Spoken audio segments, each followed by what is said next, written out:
Zoro vs Mihawk is probably the most anticipated moment in the entire series. I would argue for some, including myself, I care more about that than Luffy finding the One Piece. This fight has been hyped up from the beginning, as well as the fact we have Zoro, one of the coolest characters in all of anime. He doesn't care about anything, anybody, any race. He'll pull up on anybody and do his thing.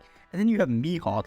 He is even colder than Zoro is. Mihawk casually pulled up on his old rival Shanks to tell a few war stories. He told bro, he was like, you only got one arm, we ain't even gonna play with you today. When Zoro and Mihawk first met, just to give you the instance of these two characters, Mihawk could have just not even given him the time of day. I don't think it's confirmed if he has conquered Haki or not. He could have put Zoro down right there and then, and that would have been the end of it. But Mihawk was like, nah, I'm gonna teach you a lesson, and he whips out a little bread knife to fight Zoro with. And Zoro sees Mihawk. He pulls up on his little ship. You know he's about to be serious. You know he about to put it on him when you pull up in the little ship to the battlefield. And Zoro did not care. He was like, I'm about to show him what's up. I got 3 swords. What he gonna do with his little cross sword?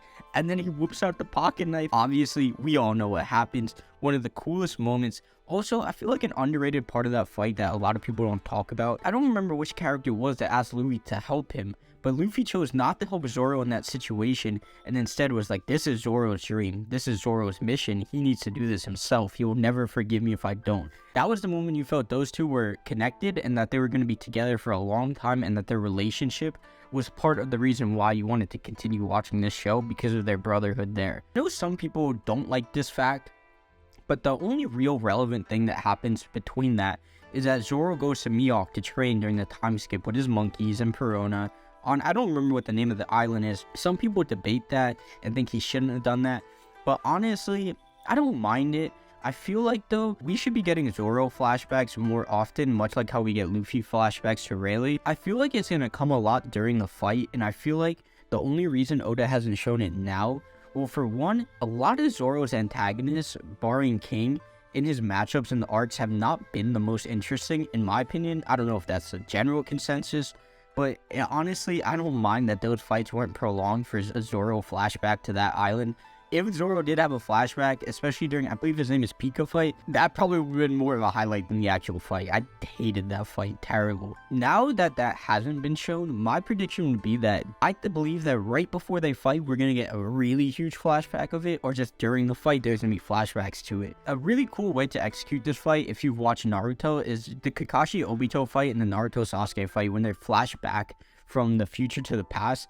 That would be really cool if there's some parallels there. That would put into perspective how far they've both come, and it's dope when shows do that. I mean, a lot of shows do it, and it's fire every single time. I wonder if Oda, though, is going to want to build up Mihawk some more, right? Because we're not really super connected to Mihawk. As cool as he is, he's definitely that quiet but super strong character that a lot of people really are going to relate to and like, regardless of anything, if he gets developed more or not.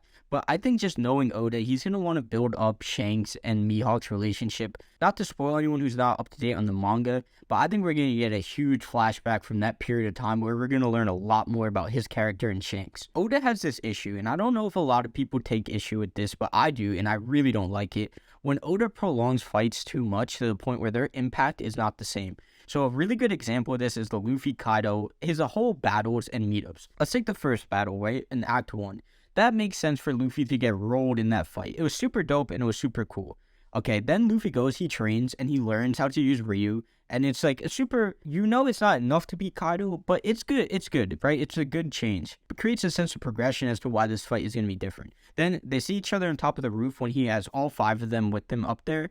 And then he gets absolutely stomped. They get stomped. I know they do cut Kaido, I believe Zoro does, and it's all of them, so you know that it's not going to end there because all of them are up there. But then Luffy loses again and gets sent back down and has to work his way back up. So then Luffy's lost him twice now.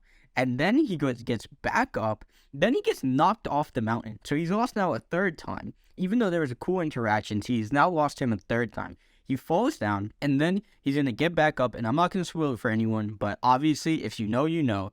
And although that was epic and that was really cool, because of how Oda ends his fights, it feels worth it. But at that point, I've already been seeing memes about it on Twitter about the anime too. How long has this fight been going on? And it's like, think about it. Kaido has now fought. He fought the samurai, then he fought the 5 of them, then he fought Luffy again, and then he fought Yamato, and then he fought Luffy again. So it's like, did Luffy actually win that fight? Was he supposed to win that fight? Or, you know what I mean, right? It's a really long period of time that really delays the fight. The Doflamingo one with Law is kind of like that too, but that wasn't as bad. That arc in the anime just had horrible pacing in general. When Oda does this fight, I really want it to just be one session. I don't need Zoro to lose and then come back and be like, oh, it hasn't been enough. Like, the delay between the two fights has been long enough. Like, when they fight, they should fight and they should be competitive, and maybe Zoro like half loses and then gets what a lot of people coin the mental boost or whatever, and then he wins, or like the flashback boost that we see in every shonen. There just can't be too much of a sense of like, oh my god, alright, we get it, Zoro, we know from this point now that Zoro is going to win that fight. Unequivocally, no doubt, Zoro is going to win that fight, obviously.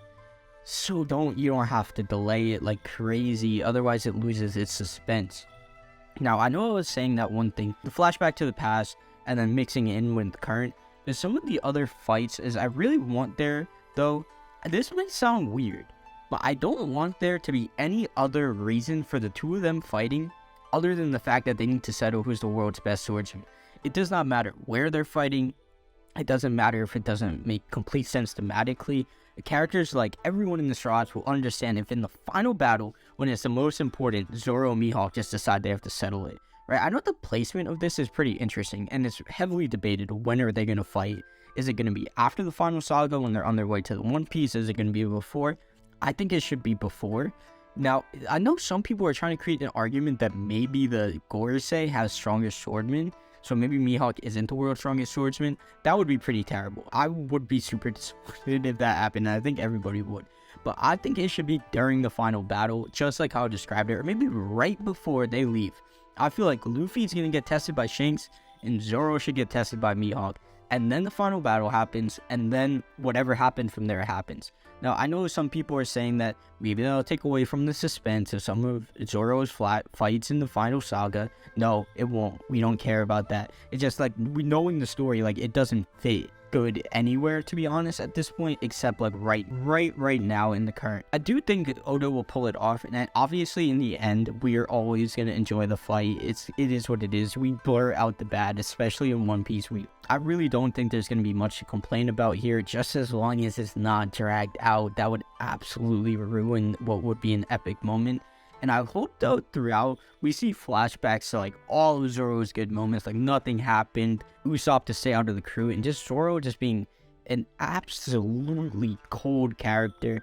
I'm super excited. I'm thinking about doing a video series where I reread One Piece arcs and then review them, give my thoughts from that perspective. Let me know if you want to see that. Let me know what you guys think in the comments. We're just getting started. I'm going to stay consistent, and I will see you guys in the next one.